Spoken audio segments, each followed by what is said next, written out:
दोस्तों कैसे हैं आप लोग। चलिए उम्मीद करता हूं कि बेहतर होंगे। स्टार्ट करते हैं आज का लेक्चर जो कि बहुत ज्यादा इंपॉर्टेंट है। और सबसे पहले बात करते हैं हम पद्म पुरस्कारों की। देखिए पद्म पुरस्कारों की हाल ही में घोषणा हुई है।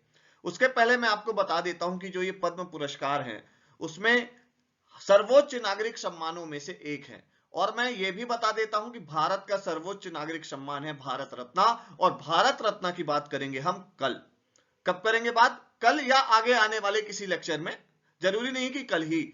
सबसे पहले आज बात करेंगे हम पद्म पुरस्कारों की, जो कि दूसरे सर्वोच्च नागरिक सम्मान से लेकर चौथे नागरिक सर्वोच्च सम्मान तक आते हैं पद्म पुरस्कार। इनकी डिटेल ब्रीफिंग करेंगे अपन कुछ इन चंद लाइनों से। स्टार्ट करते हैं आज का लेक्चर। आज के लेक्चर को स्टार्ट करने से पहले मैं आपको यह बता देता हूं कि हमारी स्पर्धा नाम की टेस्ट सीरीज है और उस टेस्ट सीरीज को आप ज्वाइन करें और हमसे जुड़े। हिंदी मीडियम इंग्लिश मीडियम दोनों मीडियम में है स्पर्धा नाम की टेस्ट सीरीज इरा इंस्टीट्यूट के ऐप पर। चलिए स्टार्ट करते हैं आज का लेक्चर इन चंद लाइनों से। टूटे हुए सपनों की कौन सुने सिसकी, अंतर की चीर व्यथा पलकों पर ठिठकी, हार नहीं मानूंगा रार नहीं ठानूंगा, काल के कपाल पे लिखता मिटाता हूं, गीत नया गाता हूं। ये लाइनें हमें सिखाती हैं कि हमें किसी भी परिस्थिति से डरना नहीं है, अडिग होके आगे चलते रहना है। पीएससी की फील्ड हो या जीवन का कोई दूसरा आयाम, हमें हार नहीं माननी है। चलिए स्टार्ट करते हैं आज का लेक्चर जो बहुत ज्यादा इंपॉर्टेंट है। तो पद्म भारत सरकार ने, लाइक करें सब्सक्राइब करें और शेयर करें, घंटी बज गई है। मैं आपको बता दूं भारत सरकार ने पद्म पुरस्कारों की घोषणा की। उसमें पद्म विभूषण, पद्म भूषण और पद्मश्री पुरस्कार हैं। और 2022 की घोषणा की गई है पद्म पुरस्कारों की। दूसरी बात यह है, तो आपको बता दें कितने पुरस्कार एमपीपीएससी हमसे पूछ सकती है या व्यापम के किसी एग्जाम में पूछ सकता है कि कितने पद्म पुरस्कारों की घोषणा हुई। तो 4 पद्म विभूषण, 17 पद्म भूषण और 107 पद्मश्री की घोषणा की भारत सरकार ने। यह बहुत ज्यादा इंपॉर्टेंट है। और पद्म पुरस्कारों की घोषणा हमेशा गणतंत्र दिवस की पूर्व संध्या पे होती है, अर्थात 25 जनवरी की शाम को होती है इसकी घोषणा। चलिए स्टार्ट करते हैं आज का लेक्चर जो कि हमारा पहला क्वेश्चन है। उसके साथ स्टार्ट करते हैं आज का लेक्चर। किसने पद्म पुरस्कार लेने से मना कर दिया? पद्म पुरस्कार लेने से मना किसने कर दिया? बहुत ज्यादा इंपॉर्टेंट क्वेश्चन है। देखिए हमारे पास 4 ऑप्शन है।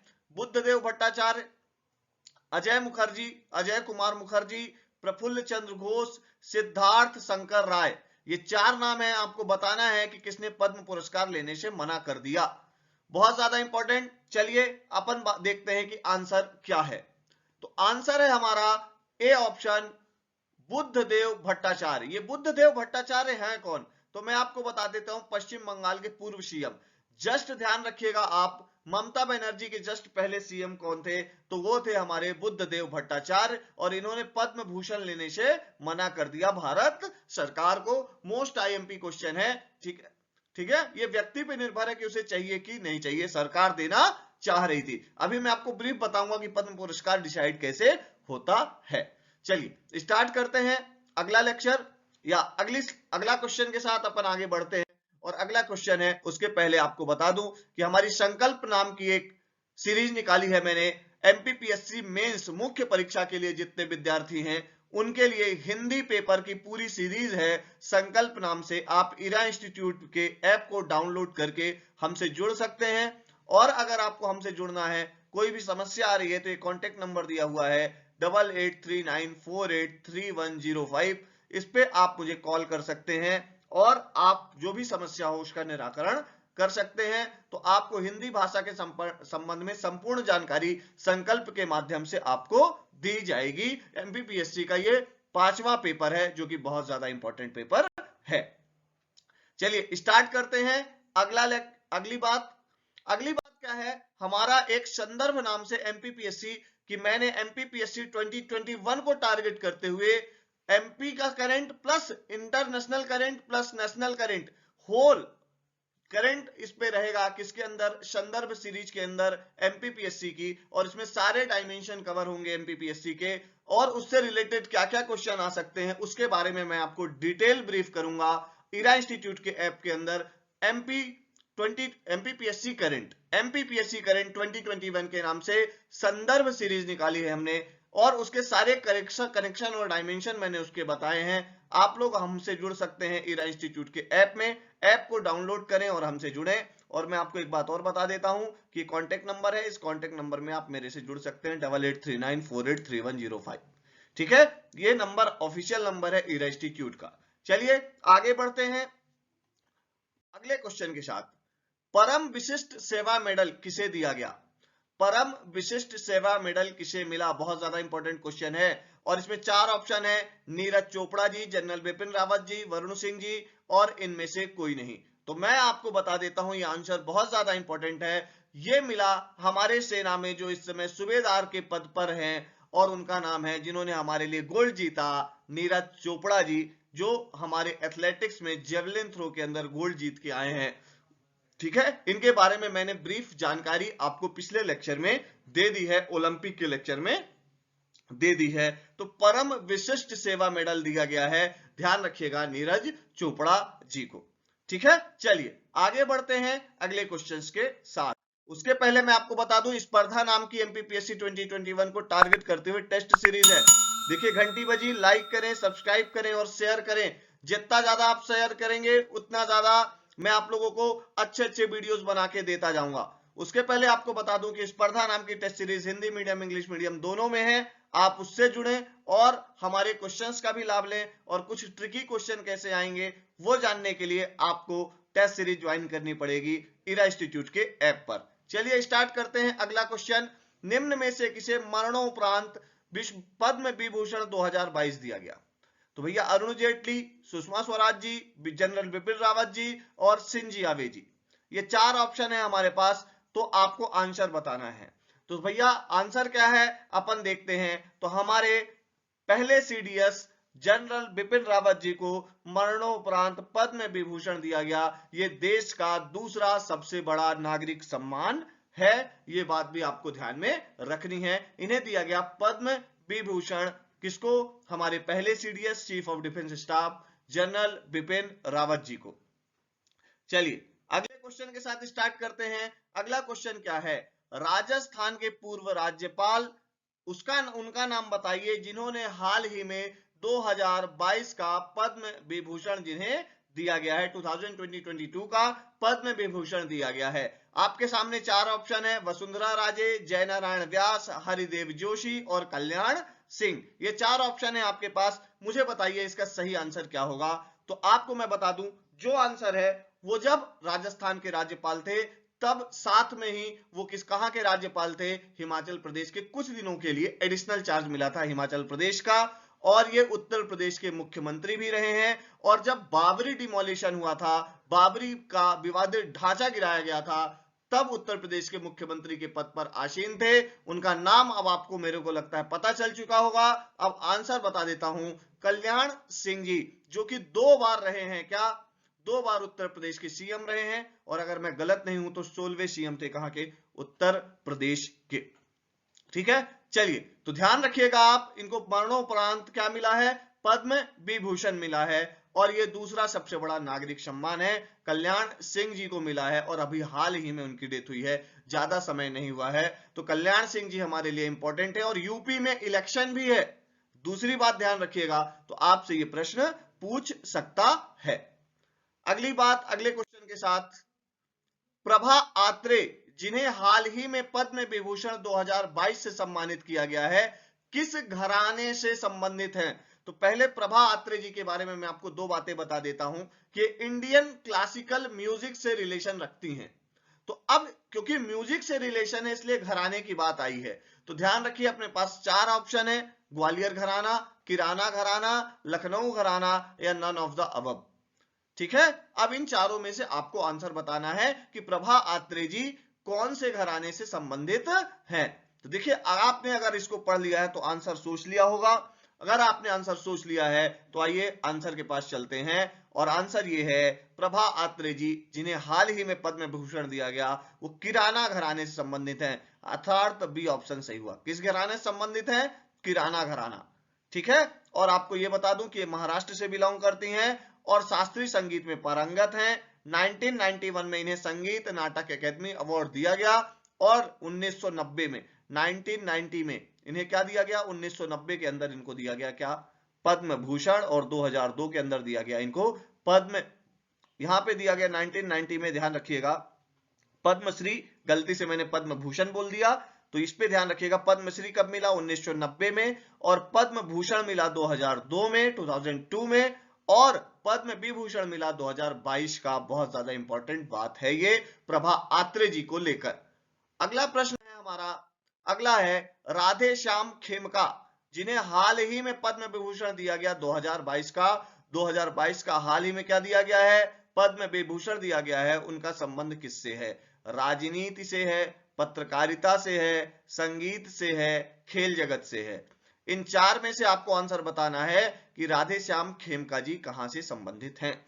और अगर आप लोगों को पता हो या ना पता हो, ये जहां से संबंधित है उसकी हर एक किताब हर एक घर में जरूर मिलेगी, तो ध्यान रखिएगा ये किससे संबंधित है। आंसर आपके सामने है, गीता प्रेस के पत्रकार हैं राधे श्याम खेमका। गीता प्रेस के एक पत्रकार थे जिन्होंने गीता प्रेस के द्वारा कल्याण का प्रकाशन किया। किसका? ये यहां देखिए लिखा हुआ है, कल्याण का प्रकाशन किया। ये देखिए जहां मैं कर्सर हिला रहा हूं, ठीक है। और 38 वर्ष तक संपादन किया, और ये गीता प्रेस ट्रस्ट बोर्ड के अध्यक्ष भी रहे हैं, और इन्हें मरणोपरांत 2022 का पद्म विभूषण दिया गया।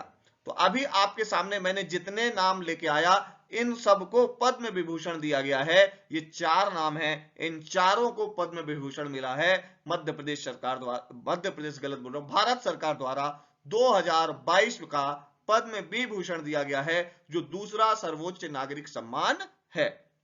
आइए स्टार्ट करते हैं अगला प्रश्न। अब हम पद्म विभूषण से अलग हट के आएंगे, पद्म भूषण की तरफ, विभूषण की बात अब नहीं करेंगे। आते हैं भारत बायोटेक की स्थापना क्यों हुई? आखिर ये क्वेश्चन मैं आपसे पूछ क्यों रहा हूं? तो ध्यान रखिएगा, कोरोना के पेंडेमिक में भारत बायोटेक ने कोरोना के लिए कोवैक्सीन नाम की एक वैक्सीन भी बनाई है, जो कि बहुत ज्यादा इंपॉर्टेंट है। इसलिए आपसे पूछा जा सकता है कि भारत बायोटेक की स्थापना कब हुई? तो भारत बायोटेक की स्थापना हुई 1996। क्या मैं सही हूं कि 1993, क्या 1994 की 1995? जरा विचार करिएगा। तो देखिए सही आंसर है, बायोटेक की स्थापना हुई 1996 में। और हम इनको क्यों पढ़ रहे हैं? क्योंकि जो इनके फाउंडर थे कृष्णा एला, ठीक है, इनको दे दिया गया पद्म भूषण, विभूषण नहीं पद्म भूषण दिया गया है 2022 का, ठीक है। और अगली बात यह है, ये CSIR के क्या रहे हैं? मेंबर भी रहे हैं। और ध्यान रखिएगा, कैबिनेट की चिकित्सा विज्ञान सलाहकार समिति का भी हिस्सा रहे हैं। ध्यान रखिएगा कृष्णा एला जी। तो ये बहुत ज्यादा इंपॉर्टेंट बात है भारत बायोटेक के लिए, और भारत बायोटेक का मुख्यालय हैदराबाद में है, ये भी मैं आपको बता देता हूं। इसलिए पूछा गया, क्यों? क्योंकि इनके ही संस्थापक को क्या दिया गया? पद्म भूषण दिया गया है। अगला प्रश्न बहुत ज्यादा इंपॉर्टेंट है, उसके पहले स्पर्धा नाम की टेस्ट सीरीज है। टेस्ट सीरीज से जुड़ने के लिए आप हमारा ईरा इंस्टीट्यूट का ऐप डाउनलोड करें। करंट अफेयर पढ़ना चाहते हैं तो आप हमारे करंट अफेयर के बैच से जुड़े, होल डायमेंशन में करंट अफेयर पढ़ाऊंगा वहां पे। चलिए ईरा इंस्टीट्यूट का ऐप जरूर डाउनलोड करिएगा। सर ऐप की लिंक कहां है? डिस्क्रिप्शन में दे रखेगी वीडियो के। अगला है सीरम इंस्टीट्यूट ऑफ इंडिया के अध्यक्ष और प्रबंध निर्देशक कौन है? ये बहुत ज्यादा इंपॉर्टेंट क्वेश्चन है। अध्यक्ष मतलब प्रेसिडेंट, प्रबंध निर्देशक मतलब मैनेजिंग डायरेक्टर। कौन है? आदर पूनावाला, साइरस पूनावाला, कृष्णा एला, और इनमें से कोई नहीं। तो कृष्णा एला को तो आपने पहले ही क्या कर दिया होगा? एलिमिनेट कर दिया होगा, अभी आप देख के आए। अब दो ऑप्शन आ रहे हैं आपके सामने, आदर पूनावाला और साइरस पूनावाला।